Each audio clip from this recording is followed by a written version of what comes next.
எல்லாருக்குமே அவர்களுக்கு உண்டான ஒரு அச்ச உணர்வு உண்டு. ஏன்னா திமுகவினுடைய வாக்கு சதவீதம் சிதறுவதற்கு உண்டான வாய்ப்புகள் திமுகவுக்கும் அந்த அச்சம் இருக்கு. கடன்கார மாநிலமாக மாற்றுவது, அந்த மாநிலத்தினுடைய சட்டம் ஒழுங்கை கேள்விக்குறியாக்குவது, தினம் ஒரு கற்பழிப்பு, தினம் 4 கொலைகள், கற்பழிப்புகள் சொல்லவே கிடையாது. அதே நேரத்தில் தாவேகாவும் அபிஷியலா அவர்கள் ஓப்பனாகவே ஒரு அறிக்கையை விட்டிருந்தாங்க. நாங்க எங்களுக்கும் அதிமுகவினர் கூட்டணி சம்பந்தமாக நான் இது வரைக்கும் எந்த ஒரு முடிவுமே எடுக்கப்படவில்லை அப்படிங்கிறது தாவேகாவினுடைய ரிப்போர்ட். வாக்குகள் சிதறி திமுக 40க்கு 40 ஜெயித்தது.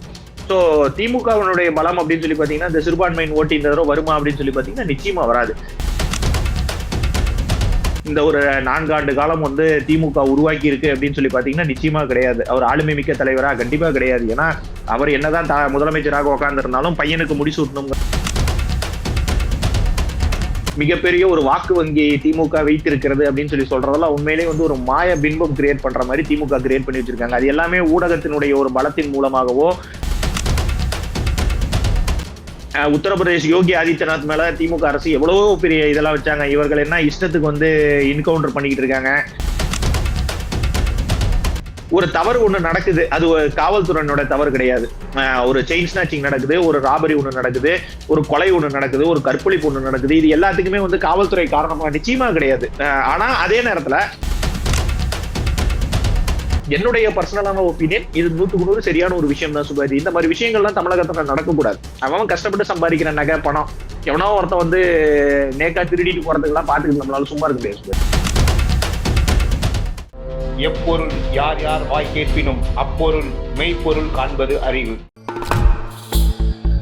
பாமரன் கேள்விகளும் பகுத்தறிவு பதில்களும் அதிரடி நேர்காணல் உங்கள் டிஎன் டிஜிட்டல் 24 சேனலில். அன்பு நேயர்களுக்கு வணக்கம். நம்முடன் இன்று இணைந்திருப்பவர் பாஜகவிலிருந்து நிர்வாகி திரு சபரி செல்வன் அவர்கள். வணக்கம் சபரி, உங்களை வரவேற்பது பெருமிதமடைகிறோம். வணக்கம் சுபாஜி.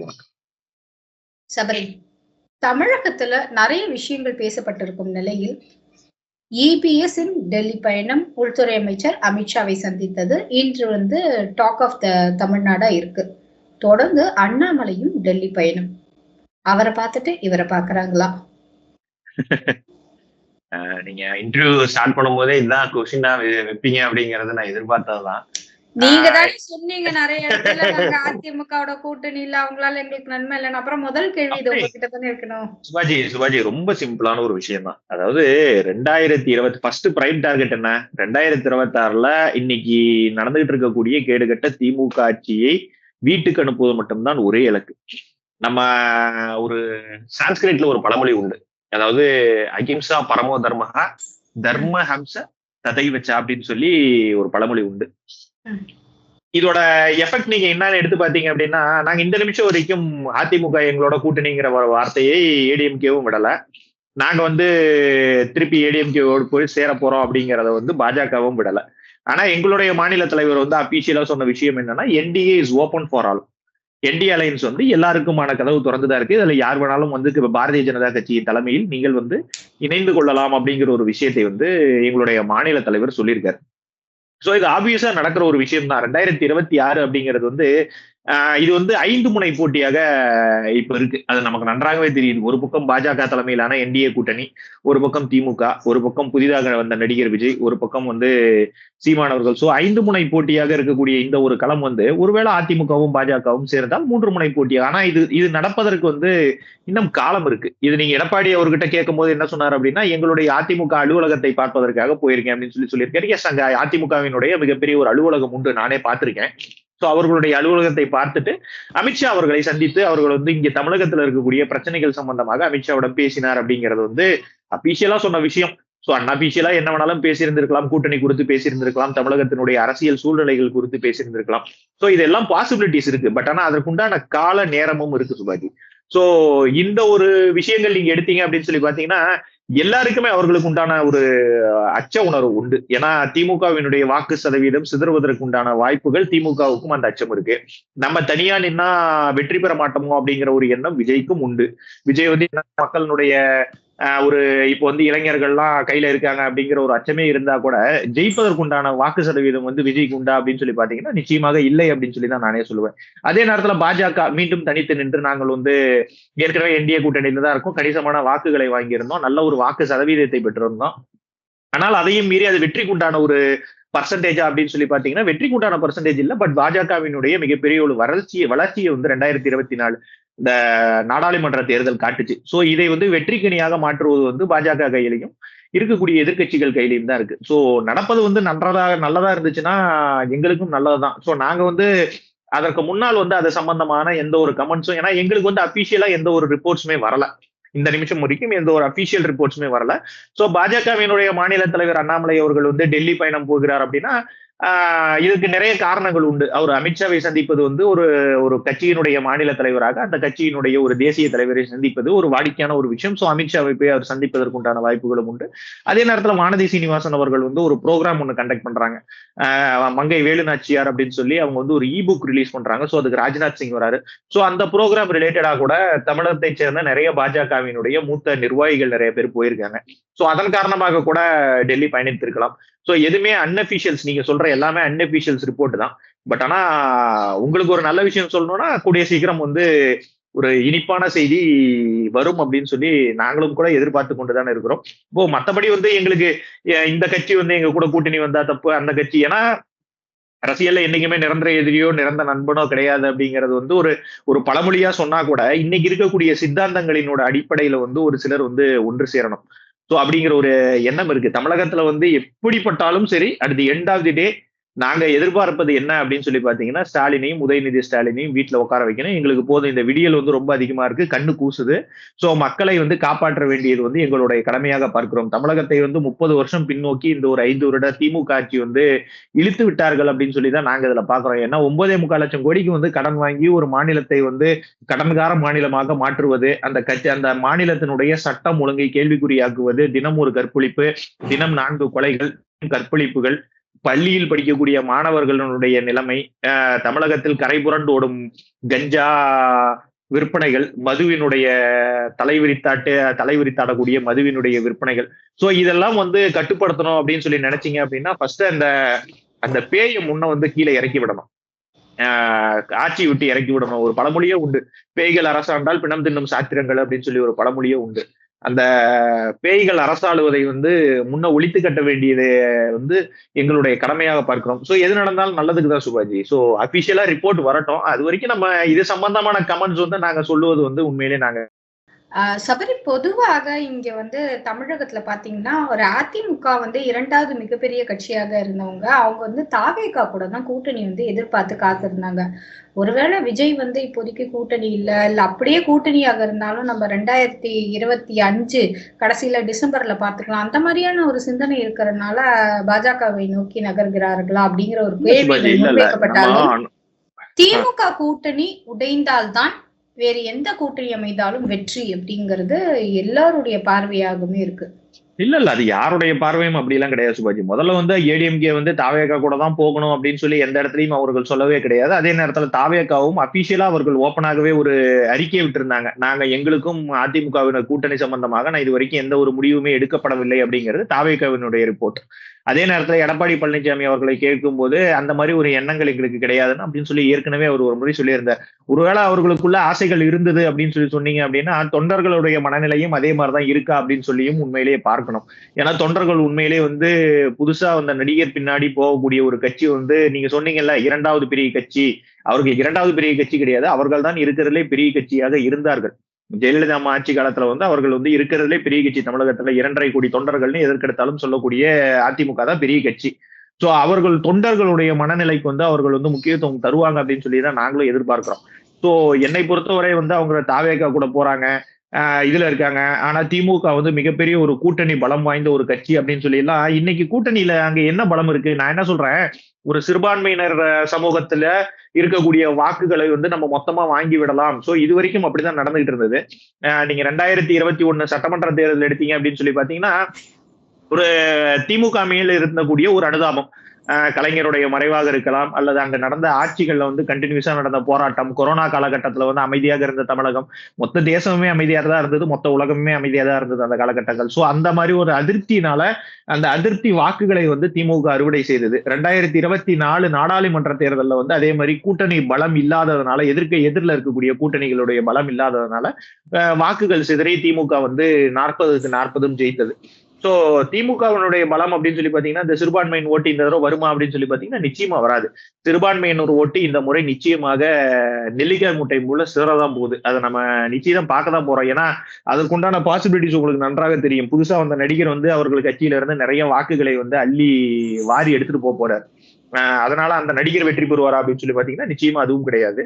சோ திமுகவுக்கு வந்து அதே மாதிரி ஒரு வாக்குகள் மீண்டும் கிடைக்கும் அப்படிங்கறதெல்லாம் திமுக காரனே நம்ப மாட்டான். சோ இந்த 2026 சட்டமன்ற தேர்தல் அப்படிங்கிறது வந்து உண்மையிலேயே ஒரு மிகப்பெரிய ஒரு கேள்விக்குரிய உருவாக்கி இருக்கு. மிகப்பெரிய ஒரு தலைவராக ஒரு கருணாநிதி போலவோ அல்லது ஒரு ஜெயலலிதா போலவோ வந்து ஸ்டாலினை வந்து இந்த ஒரு 4 ஆண்டு காலம் வந்து திமுக உருவாக்கி இருக்கு அப்படின்னு சொல்லி பாத்தீங்கன்னா நிச்சயமா கிடையாது. அவர் ஆளுமை மிக்க தலைவரா கண்டிப்பா கிடையாது. ஏன்னா அவர் என்னதான் முதலமைச்சராக உட்கார்ந்திருந்தாலும் பையனுக்கு முடிசூட்டணுங்கிற ஒரு வேலையில தொடர்ச்சியாக முதலமைச்சர் ஈடுபட்டு கொண்டிருந்தார்.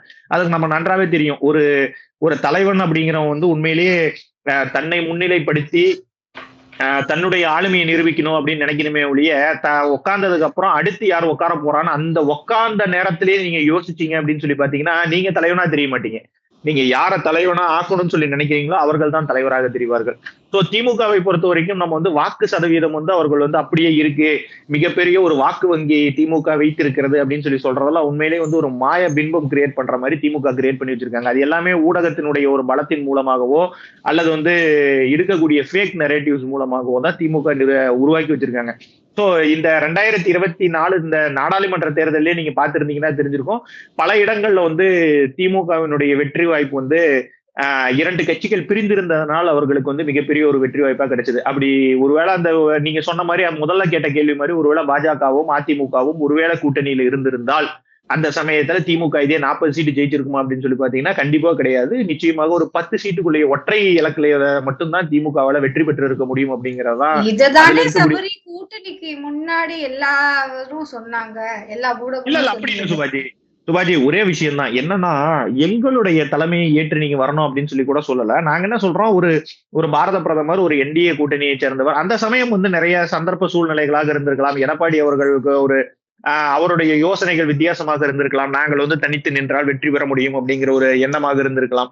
எங்களை பொறுத்தவரை என்னன்னா, எங்களுடைய வாக்கு சதவீதம் எங்களுக்கு தெரிந்தாக வேண்டும். நாங்கள் வந்து வளர்ச்சியை நோக்கி சென்று கொண்டு இருக்கிறோமா அப்படிங்கிறது பாஜகவுக்கும் தெரிந்தாக வேண்டும். எங்களுடைய மாநில தலைவருடைய செயல்பாடு வந்து நிச்சயமாக எந்த அளவுக்கு அவர் ஒரு குதிரை வேகத்துல ஓடிக்கிட்டு இருந்தார் அப்படிங்கிறதும் எங்களுக்கு நன்றாக தெரியும். இன்னும் அதே வேகத்தில் இன்னும் 3 மடங்கு வேகமாக ஓடிக்கொண்டிருக்கிறார். சோ அதனாலதான் அவர் வந்து ஒரு இண்டிவிஜுவல் லீடராக உருவாக்கி இருக்கார். நீங்க இந்த கலைஞருடைய மரணத்திற்கு பிறகு தமிழகத்துல யாராவது ஒரு தலைவர் வந்து இண்டிவிஜுவலா உருவாயிருக்காங்க அப்படின்னு சொல்லி பாத்தீங்கன்னா என்னை பொறுத்த வரைக்கும் நான் ஒரு 2 பேர்த்த சொல்லுவேன். திரு சீமான் அவர்கள் வந்து இண்டிவிஜுவலா உருவானாரா? எஸ், அவர் வந்து சீமான் வந்து இண்டிவிஜுவலா உருவானார். அவரை தாண்டி உருவானக்கூடிய ஒரு தலைவராக நாங்கள் பார்ப்பது வந்து எங்களுடைய மாநில தலைவர் திரு அண்ணாமலை. இவங்க 2 பேர்த்தை தாண்டி யாருமே வந்து ஒரு தலைவராகலாம் தமிழக மக்களினுடைய மனசுல போய் எங்கேயுமே நிக்கல சுபாஜி.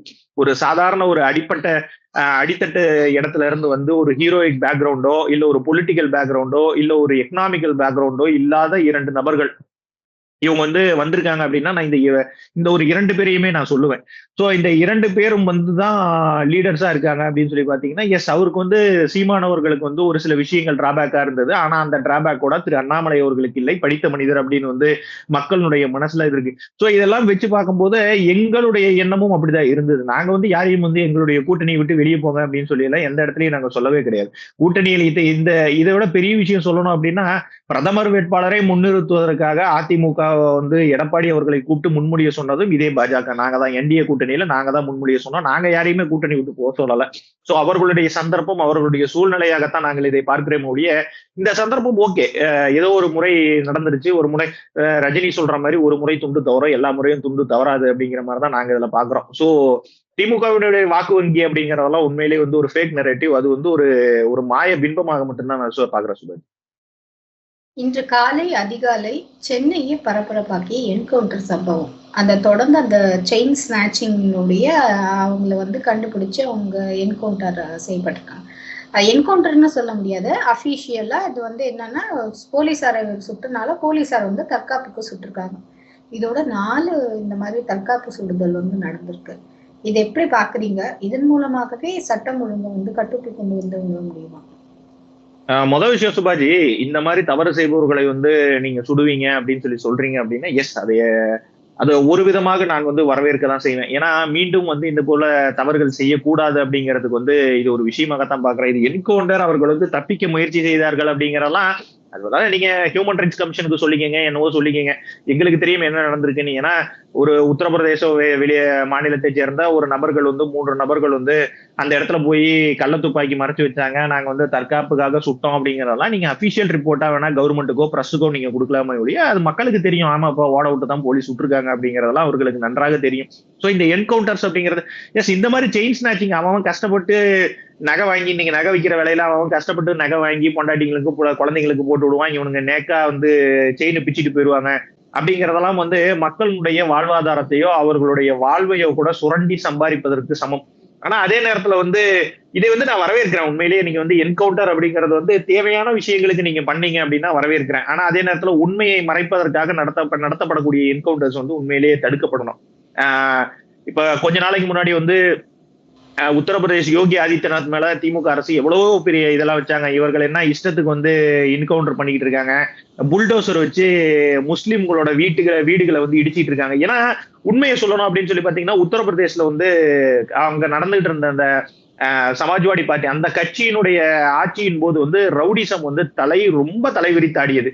முக்கியமாக சிறுபான்மை இனத்தை சேர்ந்த நிறைய பேர் வந்து அந்த விஷயங்களை ஈடுபட்டு இருந்தாங்க. இன்னமும் கூட அது கட்டுப்படுத்துவதற்கு வந்து உத்தரப்பிரதேச அரசு வந்து சீரிய முயற்சி எடுத்துட்டு இருக்கு. அது நிறைய இடத்துல வந்து இந்த மாதிரி என்கவுண்டர்ஸோ புல்டோசர்ஸ் யூஸ் பண்ணி பண்ணக்கூடிய விஷயங்களையோ தான் பண்ணிருக்கு. இப்ப இந்த என்கவுண்டர் விஷயத்திலேயே கூட பாத்தீங்க அப்படின்னா இந்த செயின் ஸ்நாச்சிங்ல வந்து திமுக அரசு என்ன சொல்லுது அப்படின்னா, நாங்க வந்து செயின் ஸ்நாச்சிங் நடந்து முடிஞ்சு 2 மணி நேரத்துல வந்து இண்டிகோ பிளைட்ல போய் நாங்க இந்த 3 பேரையும் கைது செய்து கூட்டிட்டு வந்தோம் அப்படிங்கிற ஒரு விஷயத்தை சொல்றாங்க.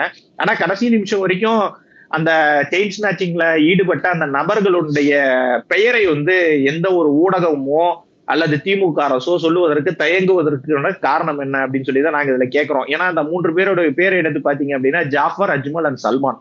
ஜாஃபர், அஜ்மல் அண்ட் சல்மான். சோ உத்தரப்பிரதேசத்தை சேர்ந்தவர் அப்படிங்கறதுனாலயே அவர்கள் எப்படி பிராண்டிங் குத்துறாங்க அப்படின்னா உத்தரப்பிரதேசம், இவன் வந்து உத்தரப்பிரதேசத்தை சேர்ந்தவன், யோகி ஆதித்யநாத்தினுடைய மாநிலத்தை சேர்ந்தவன் அப்படிங்கிற மாதிரி ஒரு பிராண்டிங்.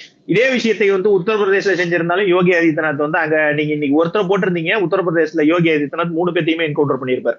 சோ அது எங்களுக்கு நன்றாக தெரியும். ஒருவேளை நாளைக்கு பாஜக வந்து தமிழகத்துல ஆட்சிக்கு வருது அப்படின்னு சொல்லி பாத்தீங்க அப்படின்னா ஒரு கண்டினியூஸா நடக்கக்கூடிய பிரச்சனைகளுக்கு வந்து இந்த மாதிரி விஷயங்கள் தீர்வு ஆகுமா? நிச்சயமாக தீர்வாகும். ஏன்னா காவல்துறையை பொறுத்த வரைக்கும் நாங்கள் வந்து சொல்லக்கூடிய விஷயம் என்னன்னா, ஒரு தவறு ஒண்ணு நடக்குது, அது காவல்துறையினோட தவறு கிடையாது.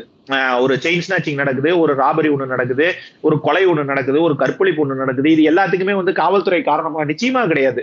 ஆனா அதே நேரத்துல அந்த விஷயம் நடந்து முடிஞ்சதுக்கு அப்புறம் அதை பற்றி முறையான விசாரணையோ அதற்கு உண்டான முழுமையான தீர்வோ தர முடியல அப்படின்னா அது முழுக்க முழுக்க காவல்துறையினுடைய குறைபாடு. சோ இதுதான் வந்து கிட்டத்தட்ட இந்த ஒரு 3-4 வருடமாக கண்டினியூஸா நடந்துட்டு இருக்கு. சட்டம் ஒழுங்கு சீர்கேடு அப்படிங்கிறது வந்து அன்னைக்கு நடக்கக்கூடிய கொலைக்கு உண்டான விஷயம் கிடையாது. ஒரு கொலை ஒரு நாள் நடக்குது, முத நாள் எவனும் கேட்க மாட்டான். ஒரு 10 நாள் கழிச்சு ஒரு 2 மாசத்துக்கு ஒரு தடவை எங்கேயோ ஒரு இடத்துல கொலை நடக்குது அப்படின்னா அதுக்கு உண்டான கேள்விகள் வந்து எங்கேயுமே ரைஸ் ஆகாது. 2 மாசத்துல தொடர்ச்சியா இருக்கக்கூடிய 60 நாட்கள்லயும் தினம் 4 பேர் வந்து தமிழகத்துல கொல்லப்படுறாங்க அப்படின்னா அது வந்து சட்டம் ஒழுங்கு சீர்கேடு. ஏன்னா உங்களால வந்து அதை தடுக்க முடியவில்லை. அவன் என்ன நினைக்கிறான் அப்படின்னா, என்னப்பா செயின் ஸ்நாச்சிங் தானப்பா, என்ன கொன்னா போடுவானுங்க, புடிச்சிட்டு போய் ஜெயில போடுவானுங்க, ஒரு மாசம் ஜெயில உட்காந்து முட்டை சோறு சாப்பிட்டு வெளியே வந்துடலாம் அப்படின்னு நினைக்கும் போது, இல்லப்பா புடிச்சா போட்டு தெளிவாங்க ஒரு கண்டிஷன் இருக்கும் போது, எஸ் நம்ம அந்த படத்திலே கூட பார்த்திருப்போம், தீரன் அதிகாரம் ஒன்றுன்னு சொல்லி.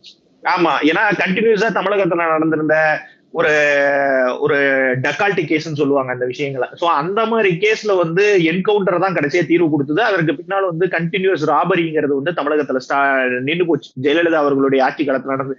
சோ ஜெயலலிதா ஆட்சியில இருக்கும்போது நிறைய முறை இந்த மாதிரி என்கவுண்டர்ஸ் நடக்கும். சோ அவர்கள் வந்து சட்டம் ஒழுங்கை வந்து கட்டுப்பாட்டில் தான் வைத்திருப்பாங்க. நமக்கு எண்ட் ஆஃப் தி டே நமக்கு தேவையான விஷயம் என்ன தெரியுமா? மக்கள் சேஃபா இருக்கணும், அவ்வளவுதான். சோ அதை வந்து இந்த மாநிலக்காரன் பண்ணா, அந்த அந்த மாநிலங்காரன் பண்ணா. நீங்க வந்து மாநிலம் வாரியா பிரிச்சீங்க அப்படின்னா பாஜக காரங்க நாங்க என்ன பண்ணுவோம்னா அது யோகி ஆதித்யநாத்துக்கு சம்பந்தப்படாத விஷயம். நாங்கள் மத ரீதியாக பிரிப்போம். இது நீங்க வந்து தமிழகத்துல ஏத்துப்பீங்களா?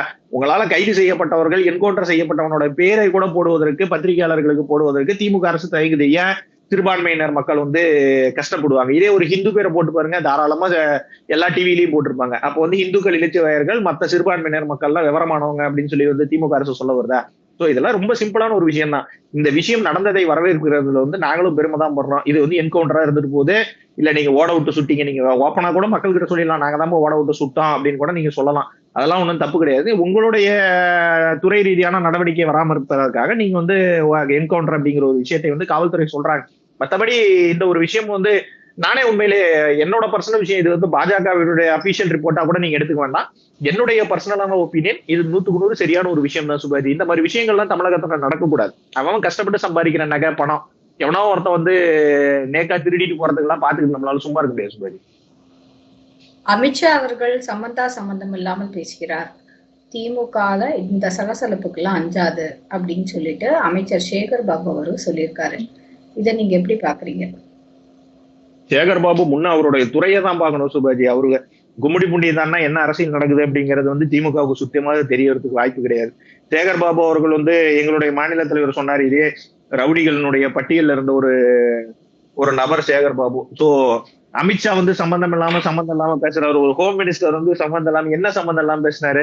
அவர் ஒரு நாடாளுமன்றத்துல பேசக்கூடிய விஷயங்கள் இந்த சலசலப்புக்கெல்லாம் திமுக அஞ்சாதுன்னு சொல்லியிருக்காருங்க அவர் பேசுறதுக்கு. அதெல்லாம் பல வருஷமா கூப்பிட இருந்தாங்க சுபாஜி. இதே விஷயங்களை தான் கருணாநிதி அவர்கள் வந்து சட்டமன்றத்துல வந்து இந்த சலசலப்புக்கெல்லாம் திமுக அஞ்சாது, எம்ஜிஆரை பார்த்து திமுக பயப்படாதுன்னு சொல்லி சொன்னாங்க.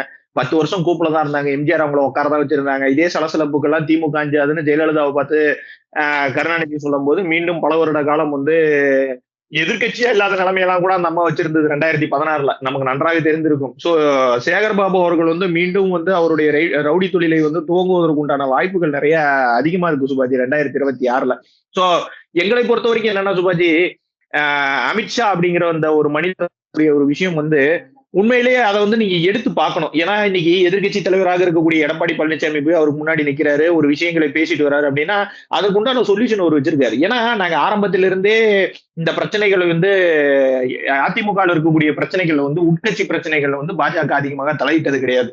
ஆனா ஒருவேளை அவர்கள் கேட்கக்கூடிய விஷயம் வந்து எஸ் வந்து எங்களுக்கு தேவை, நீங்க வந்து இது கொஞ்சம் பார்த்து பண்ணி கொடுங்க அப்படிங்கிற சமயத்துல எங்களால முடிஞ்ச ஒரு உதவி. ஏன்னா எங்களுக்கு ஒரு தேசிய கட்சி, நீங்க வந்து கவர்னரை போய் சந்திப்பீங்க. சோ கவர்னருக்கு இன்ஸ்ட்ரக்ஷன் கொடுக்கக்கூடிய ஒரு பிரிவுல இருக்கும். ஸோ ஐபிஎஸ் ஆபீசர்ஸ் வந்து ஹோம் மினிஸ்ட்ரியோட கண்ட்ரோல்ல இருக்கு. ஸோ இதெல்லாம் வந்து செய்யக்கூடிய ஒரு இடத்துல மத்திய அரசு இருந்தும் கூட நாங்கள் கண்டும் காணாமல் ஒரு மாநிலத்துல வந்து மிகப்பெரிய ஒரு கட்சி அழிவதை பார்த்து கொண்டெல்லாம் பாஜக என்னைக்குமே சும்மா இருக்காது அப்படிங்கிறதும், நாங்க வந்து மறைமுகமா ஒரு உதவிகள் செய்கிறோம் அப்படிங்கிறதெல்லாம் நாங்களும் ஒத்துக்கிறோம். நாங்க இல்லைன்னா சொல்ல கிடையாது. ஆனா அதே நேரத்துல வந்து சேகர் பாபு போன்ற ஆட்கள்லாம் அமித்ஷாவை பற்றி பேசுவதற்கெல்லாம் வந்து அருகதை இல்லை சுபாஜி. அவருக்கெல்லாம் அந்த வார்த்தையை சொல்லுவதற்கே அவர் வந்து 10 முறை வந்து திருச்செந்தூர் கோயிலை சுத்தி வந்தால்தான் அந்த வார்த்தையை சொல்லுவதற்கே சேகர் பாபுக்கு தகுதி வரும். அந்த வார்த்தை அமித்ஷாங்கிற வார்த்தையை பயன்படுத்துவதற்கே. சோ சேகர் பாபு சொல்றதெல்லாம் நம்ம இந்த காதுல வாங்கிட்டு அந்த காதுல விட்டுட்டு போகணும் சுபாஜி. அவர் போய் அறநிலையத்துறையில போன வாரம் பழனியில ஒருத்தர் ஹார்ட் அட்டாக்ல செத்து போயிருக்கிறாரு, திருச்செந்தூர்ல ஒருத்தர் செத்து போயிருக்கிறாரு. உங்க அறநிலையத்துறையில இருக்கக்கூடிய கோயில்கள்ல கொஞ்ச நாளைக்கு முன்னாடி இதே கோயில்ல ஒருத்தன் ஐயா எங்களுக்கு கூட்டமா இருக்கு அப்படின்னு சொல்லி சொன்னா 24 மணி நேரம் திருப்பதியில போய் நிப்பான், இங்க வந்து நிக்க மாட்டான்னு சொல்லி கேட்கிறாரு. அவருடைய துறையவே அலட்சியமாக மட்டும்தான் பார்க்கிறார். அவருக்கு முழு நேர வேலையே உதயநிதி எங்க போறாரு எங்க வர்றாரு அப்படின்னு சொல்லி பார்க்கிறதா. கல்வித்துறை அமைச்சர் வந்து உதயநிதியோட முதல் ரசிகர் மன்ற தலைவர்னா இவர் 2வது ரசிகர் மன்ற தலைவர், அவ்வளவுதான். மற்றபடி இவருடைய வார்த்தைகள் எல்லாம் எடுத்துக்கொண்டு வீண் விவாதமாக செய்வதற்கெல்லாம் பாஜக தயாராக இல்லை சுபதி. பாஜக தயாராக இல்லை வீண் விவாதங்கள்ல அப்படின்னு சொல்றீங்க. ஆனா தொடர்ந்து ஒரு தமிழக அரசை வந்து செயல்படுத்த விடாம அவங்க எது பண்ணாலும் அதுல ஒரு குறை ஒரு குத்தம் அப்படிங்கிற மாதிரியான ஒரு போக்கு, அவங்கதான் மும்மொழி கொள்கை எடுக்கிறாங்க அப்படின்னா நீங்க மும்மொழி கொள்கைக்கு இல்லைன்னு அதையே சொல்லிட்டு இருக்கீங்க. உங்க தொகுதி வரையறைக்கு போயிட்டாங்க, நீங்க டீலிமிட்டேஷன் இல்லைன்னு சொல்றீங்க. அப்போ உங்களுக்கான நரேட்டிவ்ஸை தொடர்ந்து திமுக செட் பண்ணி தராங்களா? அப்படி இல்ல சுபாஜி, எங்களுடைய நரேட்டிவ்ஸ் அப்படிங்கறதெல்லாம் இல்ல. மும்மொழி கொள்கை அப்படிங்கிற ஒரு விஷயத்தை ஸ்டார்ட் பண்ண இந்தியாவில் இருக்கக்கூடிய அத்தனை மாநிலங்களுமே ஒற்றுக்கொண்டு அதன் வழியில சென்று கொண்டு இருக்கும் போது தமிழகம் மட்டும் ஒற்றுக்கொள்ளல. காரணம் நீங்க சொல்றீங்க நாங்க வந்து இருமொழி கொள்கை தான் பார்ப்போம். இதுல நீங்க சொல்ல போனா இன்னைக்கு தமிழகத்துல தமிழே படிக்காம ஒருத்தனால டிகிரி வாங்க முடியும். நீங்க ஒத்துக்கிறீங்களா ஒத்துக்கலன்னு எனக்கு தெரியல. தமிழே படிக்க தேவையில்ல, அவன் எல்கேஜில இருந்து நீங்க காலேஜ் முடிக்கிற வரைக்கும் தமிழ் அப்படிங்கிற அந்த ஆய்க்கு கூட எழுதாம அவனால போய் டிகிரி வாங்க முடியும். ஆனா ஒருவேளை இந்த மும்மொழி கொள்கை வந்துச்சு அப்படின்னா நீங்க தமிழை படிக்காம 10ஆவதே பாஸ் பண்ண முடியாது. சோ இந்த மாதிரி ஒரு கல்விக்கான இம்பார்ட்டன்ஸ் அதுல இருக்குங்கிறீங்க. ஆமா ஆமா ஆமா தாய்மொழி கல்விக்கான இம்பார்ட்டன்ஸ். நீங்க தாய்மொழி படித்து எளித தெரிந்திருக்க வேண்டும். நீங்க எக்ஸாம் பாஸ் பண்ணியே ஆகணும். சோ தாய்மொழிக்கு முக்கியத்துவம் தரக்கூடிய ஒரு கல்வி முறை எது? மும்மொழி கொள்கை அப்படின்னு சொல்லி தான் நாங்க பாக்குறோம். இந்த 3வது மொழியை தேர்ந்தெடுப்பதற்கு கூட இவர்கள் சொன்ன நரேட்டிவ் என்ன? நீங்க சொன்ன அதே நரேட்டிவ் தான். எதற்கெடுத்தாலும் ஹிந்தி ஹிந்தி ஹிந்தி அப்படிங்கிற ஒரு விஷயத்தை உள்ள கொண்டு வராங்க. ஹிந்திங்கிறது மேண்டேட்டரி கிடையாது. இன்னைக்கு நடந்து கொண்டு இருக்கக்கூடிய சிபிஎஸ்இ பள்ளிகளாக இருக்கட்டும், இல்ல இன்டர்நேஷனல் ஸ்கூல்ஸாக இருக்கட்டும், இங்க எல்லாமே ஏற்கனவே மும்மொழி கொள்கை தான் சொல்லிக் கொடுக்கப்படுது. சோ இதை புரிதல் இல்லாமல் திராவிட முன்னேற்ற கழக அரசு மக்கள்கிட்ட அவர்கள் செய்யக்கூடிய அரசியல் என்ன தெரியுமா? இன்னைக்கு நம்ம தமிழகத்துல பண்ணிக்கிட்டு இருக்கக்கூடிய பிரச்சனைகள்ல இருந்து வெளிவருவதற்கு அவர்கள் காட்டக்கூடிய ஒரே விஷயம் பாஜக நமக்கு தமிழகத்துக்கு எதிரான துரோகம் செய்கிறது. எந்த விஷயம் நடந்தாலும் பாஜக தான் காரணம். எந்த விஷயம் நடந்தாலும் தமிழகத்துல யாராவது ஒருத்தருக்கு வீட்டுக்கு முன்னாடி தண்ணி வரல அப்படின்னாலும் அதுக்கு காரணமும் பாஜக தான் அப்படிங்கிற ஒரு விஷயத்தை திமுக அரசு தெள்ள தெளிவாக மாத்தி மாத்தி சொல்லிட்டு இருக்காங்க. டீலிமிட்டேஷனும் அதே மாதிரிதான் சுபாஜி. ஏற்கனவே அண்ணாமலை அவர்கள் ஒரு பேட்டியிலே சொல்லிட்டாரு, உங்களுடைய விகிதாச்சார அடிப்படையில மட்டும்தான் உங்களுக்கு டீலிமிட்டேஷன் பண்ணுவோம். ஏற்கனவே உங்களுடைய பர்சன்டேஜ் எவ்வளவோ அதே பர்சன்டேஜுக்கு ஏற்ற மாதிரிதான் ஒருவேளை டீலிமிட்டேஷன் அப்படிங்கிற ஒரு விஷயம் நடந்தால், அந்த ஒரு விஷயத்தை நாங்கள் கொண்டு வந்தால் இந்த டீலிமிட்டேஷன்ங்கிறது விகிதாச்சார அடிப்படையில் எந்த இடத்துலயுமே ஹோம் மினிஸ்டரோ இல்ல எங்களுடைய மாநில தலைவரோ மக்கள் தொகையின் அடிப்படையில டீலிமிட்டேஷன் பண்ணுவோம் அப்படிங்கிற ஒரு விஷயத்தை சொல்லவே இல்லை. ஸோ விகிதாச்சார அடிப்படையில ஒருவேளை பார்லிமெண்ட் இன்க்ரீஸ் ஆகுது, உங்களுடைய கான்ஸ்டிடியூஷன்சி இன்க்ரீஸ் ஆகுது, இன்னைக்கு 39ல இருந்து நாளைக்கு 45 ஆகுது அப்படின்னா அதுல உங்களுக்கு என்ன பிரச்சனை இருக்கு? எலெக்ஷன் நடத்த போறது சென்ட்ரல் கவர்மெண்ட், எலெக்ஷன் கமிஷனும் நடத்த போறாங்க. இங்க இருக்கிறது நீங்க ஆட்சியாளர்கள், நீங்க இவங்க உட்காந்து ஆட்சி பண்ண போறீங்க. சோ இதுல இவர்களுக்கு என்ன பிரச்சனை இருக்கு அப்படிங்கறது தெரியவே இல்லை சுபாஜி. ஏன்னா பாப்புலேஷனை பேஸ் பண்ணி பண்ண மாட்டோம் அப்படிங்கறத மத்திய அரசு தெளிவா சொல்லிட்டாங்க. அதையும் மீறி திமுக அரசு அதை தூக்கிட்டு சுத்துறாங்க அப்படின்னா அதை தாண்டி அவர்களுக்கு வேற ஏதோ ஒரு பிரச்சனைகள் இருக்கு. சோ அந்த பிரச்சனைகளை மூடி மறைப்பதற்காக அவர்கள் செய்யக்கூடிய ஒரு விஷயம் தான் இதே. கூட்டணி கட்சிகள் எல்லாம் கூப்பிட்டு வச்சுக்கிட்டு, இந்திய கூட்டணியில இருக்க திரு பினராயி விஜயனை கூப்பிட்டு வச்சுக்கிட்டோ இல்ல டி.கே. சிவகுமாரை கூப்பிட்டு வச்சுக்கிட்டோ நீங்க அனைத்து கட்சி கூட்டம்னு சொல்லி சென்னையில போடுறீங்க. இந்த சிவகுமார் அவர்கள்கிட்ட மேகதாது அணை கட்ட வேண்டாம் அப்படிங்கிற ஒரு வார்த்தையை முதலமைச்சர் சொல்லியிருப்பாரா? பினராயி விஜயனை கூப்பிட்டு முல்லை பெரியார் அணையில இருக்கக்கூடிய பிரச்சனைகளை பத்தி பேசியிருப்பாரா? பஞ்சாபுடைய முதலமைச்சர் பேசுறாரு, உத்து கவனிக்கிறாரு. இவருக்கு பஞ்சாபி தெரியுமா? காதுல டிரான்ஸ்லேட்டர் போட்டு வச்சிருக்காரு. இவருக்கு தமிழே தக்க போறதான். இதுல இவரு பஞ்சாப் மொழியை கேட்டு என்ன சுபாஜி இதெல்லாம் என்ன விஷயம் அப்படின்னு சொல்லி பாத்தீங்க அப்படின்னா எல்லாத்தையும் ஒரு சினிமேட்டிக் விஷயத்திலே கொண்டு போறாங்க. தமிழகத்தினுடைய ஆட்சி எப்படி நடக்குது அப்படின்னா தினம் தினம் ரெட் ஜெயின் மூவிஸ் ஒரு ப்ரொடக்ஷன் பண்ற மாதிரியே இருக்கு. அந்த ரெட் ஜெயின் மூவிஸ் முழுக்க ஸ்டாலின் பின்னாடியே சுத்தி, சார் இன்னைக்கு உங்களுக்கு உண்டான கதைக்களம் இதுதான் உங்களுடைய டைரக்ஷன், இதுதான் உங்களுடைய ஸ்கிரீன் பிளே, இதுதான் உங்களோட டைலாக் அப்படின்னு சொல்லி எல்லாத்தையும் கொடுத்து முதலமைச்சர் அதை பேசி அதை மக்கள் மத்தியில காட்டுவதாகவே ஒரு சினிமா படம் போலவே தமிழகத்தை திமுக அரசு கொண்டு போயிட்டு இருக்காங்க. சோ அவர்களை பொறுத்த வரைக்கும் என்ன அப்படின்னா சுபாஜி, தமிழக மக்களுக்கு எக்காரணத்தை கொண்டும் அவர்களுக்கு அந்த என்டர்டைன்மெண்ட் அப்படிங்கிறதை தாண்டி வெளியே கொண்டு வரக்கூடாது. நம்ம மேல இருக்கக்கூடிய தவறுகளை மக்களுக்கு சென்று சேராமல் இருப்பதற்காக அவர்கள் டைவர்ட் பண்ணக்கூடிய விஷயங்கள் தான் இந்த டீலிமிட்டேஷன் மற்றும் இந்த மும்மொழி கொள்கை. உங்களுக்கு இந்த மும்மொழி கொள்கை வேண்டாம் அப்படின்னு சொல்லி இருமொழி கொள்கையை போட்டுட்டீங்க. ஆனா அதையும் மீறி திருப்பி பிஎம் ஸ்ரீக்கு உண்டான பணத்தை எதுக்கு கேக்குறீங்க? பிஎம் ஸ்ரீ ஒரு சாதாரண ஒரு மளிகை கடைக்காரனுக்கு தெரியும், ஒரு 10 ரூபா சிப்ஸ் பாக்கெட் வாங்கினா ஒரு 2 ரூபா லேஸ் பாக்கெட் ஃப்ரீ அப்படின்னு சொல்லி இருக்கு அப்படின்னா, 2 ரூபா மஞ்சு ஃப்ரீ அப்படின்னு சொல்லி இருக்குது அப்படின்னா, நீங்க 10 ரூபா லேஸ் பாக்கெட் வாங்கினாதான் அந்த 2 ரூபா மஞ்சு கிடைக்கும். நீங்க எனக்கு லேஸ் பாக்கெட் வேணா, எனக்கு மஞ்சு மட்டும் கொடு அப்படின்னு சொல்லி கேட்டீங்கன்னா அதை அந்த அண்ணாச்சி ஓடுறான்னு சொல்லி துரத்தி தான் விடுவார். அதே விஷயங்கள் தான் இந்த பிஎம் ஸ்ரீ ஃபண்ட்லயும். உங்களுக்கு அந்த ஸ்கீம் வேண்டாம், பட் அந்த ஸ்கீமுக்கு உண்டான ஃபண்டு மட்டும் வேணும், அந்த ஸ்கீமுக்கு உண்டான டெவலப்மெண்ட் நீங்க பண்ண மாட்டீங்க, ஆனா அந்த பணம் மட்டும் வேணும் அப்படின்னு சொல்லி கேட்டீங்கன்னா எப்படி கிடைக்கும்? உங்களுக்கு அதெல்லாம் கிடைக்காது சுபாஜி. ரொம்ப சிம்பிளான ஒரு விஷயம் தான். இவர்கள் செய்து கொண்டு இருக்கக்கூடிய ஆட்சியினுடைய லட்சணம் அவர்கள் தாக்கல் செய்த அந்த பட்ஜெட்லயே நமக்கு நன்றாக தெரிந்திருக்கும். நேற்று திரு கே.என். நேரு அவர்கள் சட்டப்பேரவையில சொல்றாரு, நாங்க கூவம் ஆறை அடையாறனுடைய நதியை சுத்தம் செய்து இருபுறமும் கரைகள் போட்டு, அந்த போன வருஷமும் அதே பட்ஜெட்ல 1500 கோடி ஒதுக்குனாங்க. அதுக்கு முன்னாடி வருஷமும் 1500 கோடி ஒதுக்குனாங்க. இந்த வருஷம் நாங்க என்ன கேட்கிறோம், அந்த 3000 கோடி இதுக்கு முன்னாடி ஒதுக்குன 3000 கோடியை வைத்து எத்தனை நதி நீங்க அந்த அடையாறு அறை எத்தனை முறை சுத்தம் செய்தீங்க, எத்தனை முறை கரை அமைச்சீங்க? 3000 கோடியில சுத்தம் பண்ண முடியாத அடையாறாத்த நீங்க 1500 கோடி வச்சு சுத்தம் பண்ணுவீங்களா? இது 3000 கோடியோட முடிகிற சமாச்சாரம் கிடையாது. 1960 தவறா புரிஞ்சுக்கிறீங்க. முதல்ல இருக்கிற ஒரு எக்ஸ்ங்கிற ஒரு அமௌண்ட் ஒரு பக்கம் சரி பண்ணிருப்பாங்க. அடுத்து தொடர்ந்து 3000 கோடிங்கிறது தொடர்ந்து எவ்வளவு கிலோமீட்டர் இருக்கு கூவாறு. நாங்க என்ன சொல்றேன், நாங்களும் தான் கங்கை நதியை சுத்தம் பண்ணோம். நாங்க வந்து கங்கை நதியை 2 வருடங்கள்ல சுத்தம் பண்ணோம், 2 வருஷம் அமௌண்ட் போட்டு சுத்தம் பண்ணோம். இன்னைக்கு எங்களுடைய பாரத பிரதமரோ அந்த உத்தரப்பிரதேச மாநில முதலமைச்சர் யோகி ஆதித்யநாத்தோ அதே கங்கை நதியில வந்து தண்ணி உண்டு குடிச்சு பாருங்க நான் கங்கை நதியை சுத்தம் பண்ணிட்டேன்னு சொல்லி காட்டுறாங்க. நீங்க சொல்றீங்கல்ல ஒரு பார்ட் ஆஃப் அடையாற நதியை வந்து இந்த ஆட்சி சுத்தம் பண்ணிடுச்சுன்னு உங்க முதலமைச்சரை கூட்டிட்டு போய் எந்த பார்ட்ல சுத்தம் பண்ணீங்களோ அந்த இடத்துல தயவு செஞ்சு தண்ணி மொண்டு குடிச்சு காட்ட சொல்லுங்க, நாங்க ஒத்துக்கிறோம். நீங்க இந்த 3000 கோடியை எந்த வள்ளல்ல சுத்தம் பண்ணீங்க அப்படிங்கிறது இன்னைக்கு நேத்தா இல்ல, நீங்க இந்த பார்ட் மட்டும் கிடையாது. 1967 இதே கருணாநிதி அவர்கள் வந்து 300 கோடி ரூபாய் பணம் ஒதுக்கி இந்த அடையாறுல முதல்ல இருக்குன்னு சொல்லி விட்டுட்டு போன கும்பலுங்க இந்த கும்பல். இவர்கள் வந்து இவர்களுடைய வேலை என்ன தெரியுமா, இந்த 1500 கோடியை வச்சு ஏதாவது ஒண்ணு பண்ணலாம், அவ்வளவுதான், வேற ஒண்ணும் கிடையாது. ஏற்கனவே செலவு செய்த 3000 கோடிக்கு வெள்ளை அறிக்கை கொடுப்பதற்கு நேரு தயாரா இருக்காரா? நாங்க இந்த 3000 கோடி அடையாறு சுத்தம் பண்ணுவதுக்கு ஒண்ணு வேணா, சைதாப்பேட்டை பிரிட்ஜ் மேல மூக்கு பிடிக்காம இந்த பக்கத்துல இருந்து அந்த பக்கம் நடந்து பாருங்க, அந்த 3000 கோடியினுடைய நாற்றம் உங்களுக்கு நன்றாக தெரியும்.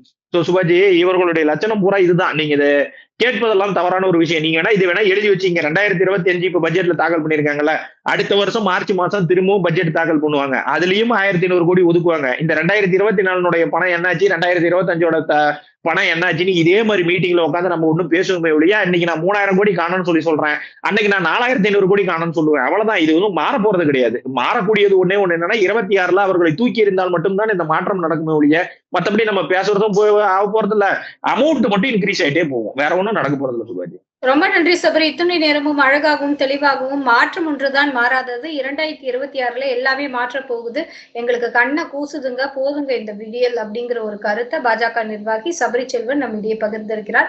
தொடர்ந்து வெயிட் பண்ணி பாருங்க, இன்னும் அடுத்த வருஷ பட்ஜெட்லயும் கூவம் ஆறுக்கான நிதி ஒதுக்கப்படும் அப்படிங்கிறதையும் சொல்லியிருக்காரு. தொடர்ந்து பொறுத்திருந்து பார்ப்போம் இன்னும் என்னென்னலாம் நடக்க போகுது என்று. நன்றி சபரி, இனிப்பில் இணைந்ததற்கு. இனி வரும் காலங்களில் இது போன்ற ஒரு சந்திப்பில் சந்திக்கலாம். நன்றி, வணக்கம்.